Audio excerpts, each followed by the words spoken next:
Guretzako praktikak oso garrantzitsuak dira, gure ikasleen prestakuntzaren ardatza direlako. Ez dute bakarrik unibertsitateko gogoeta teoriko hori praktikan jartzen, baizik eta egoera errealetan uztartzen dute ikasitako hori. Eta horrez gain, ikaslearen begirada bera ere lantzen dugu, ez? Ikasleak ikasten dau begirada errespetuzkoa garrantzitsua dela, horrez gain aniztasunarekiko ikuspegi hori ere hartzen dau, eta baita balio dutze, begirada horretan konpromisoa, ardura eta lankidetza ere lantzeko.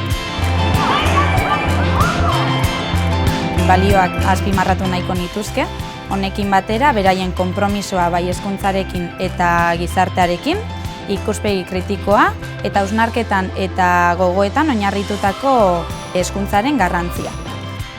Heziketa eta hezkuntza dira gizarte osasuntsu baten oinarria eta hazia. Honekin batera irakasleen arreta, gertutasuna eta profesionaltasuna ere azpimarratu nahiko nuke.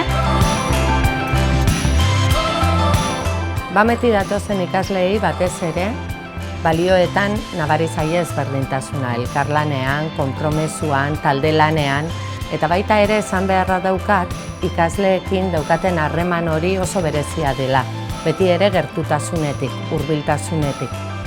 Tutoreekin ere harreman berezia izaten dute, beti ere tutoreari entzunez eta parte hartuz.